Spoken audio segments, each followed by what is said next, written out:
So, I'm filming this Sunday night with the intention that I probably won't upload it until Monday or Tuesday. I was working on a paper. I'm really tired, so I decided to take a break and I thought I would review a book that I finished reading last night. Really the Blues by Mezzrow and Bernard Wolfe. This book was originally published in 1946 and it was released in this great edition from the New York Review of Books in February. If you've been watching the videos on my channel, you probably noticed that I've really gotten into these New York Review of Books editions. They're just really nice physical books in that sense, but there's a lot of interesting titles, a lot of titles in translation. This one is not in translation. It's actually an American work, as I said, written in the 1940s, and it's about a white jazz musician by the name of Mezzrow. This book really gets you right into that world of the 1910s, 1920s, 1930s, kind of the jazz music scene.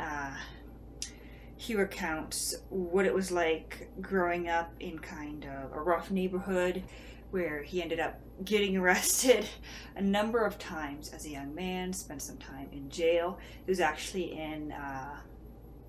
in prison in a reform school where he learned to play jazz music for the first time. Now, I do have to say, and in the introduction by Ben Ratliff, he even recognizes this, that the memoir itself is somewhat problematic.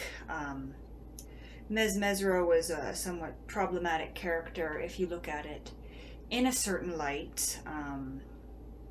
He wholeheartedly embraced Black culture, African American culture, to the extent where he himself wanted to be Black, where he began to identify as Black.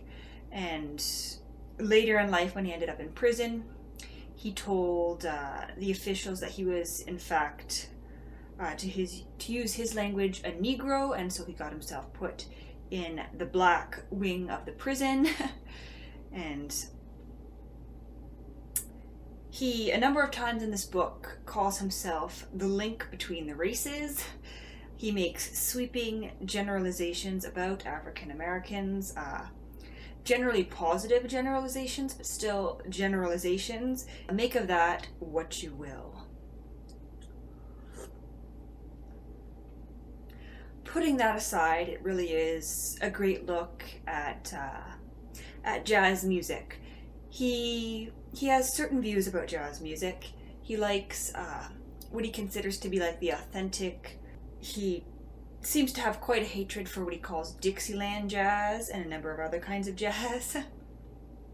He believes that Black musicians play in a certain way that most white musicians can't, and so he strives to achieve his idealized type of playing. The book itself is really an experience.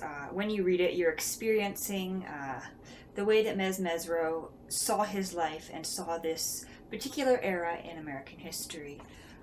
I'm going to read a short passage from here because I like to read passages, and it'll give you a little taste of what the book is like, a little taste of the attitude and the tone that Mezzrow takes in telling his story with the help of Bernard Wolfe.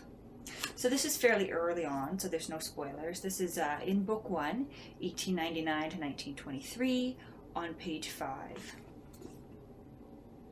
And so they write, I played the music in a lot of places these last 30 years, from Al Capone's roadhouses to swing joints along 52nd Street, New York, Paris nightclubs, Harvard University, Washington embassies, and Park Avenue salons, not to mention all the barrel house dives.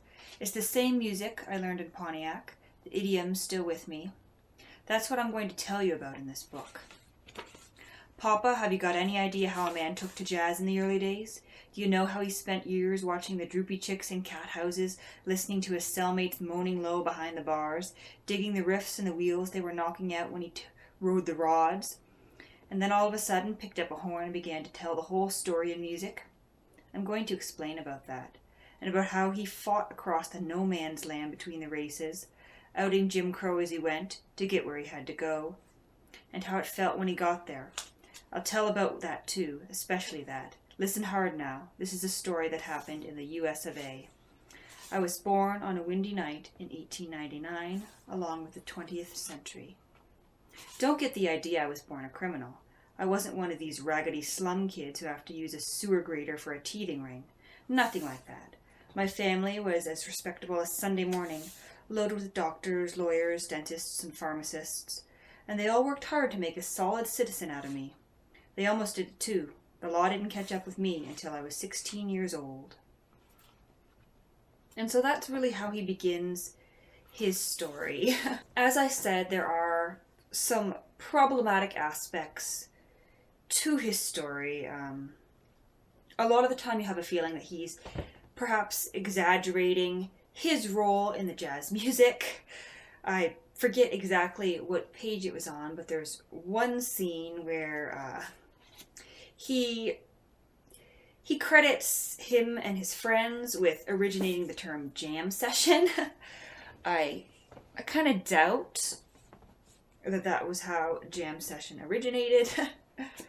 And then, as I said, he really inserts himself into the lives of a lot of famous jazz musicians. I don't doubt that he knew them and that perhaps he had a role in their careers and in their lives, but it just seems like he's creating a larger role for himself than perhaps he actually had. He's painting himself in an almost heroic light, I suppose.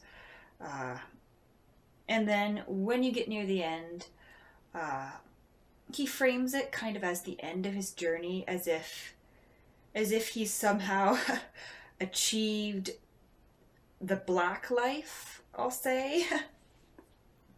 He seems very proud of leaving his whiteness behind, which obviously is something that he cannot actually do because he is indeed a white man. So I'm going to invite you to pick up this book, find out what you think of it for yourself, because it really is a bit of a wild ride.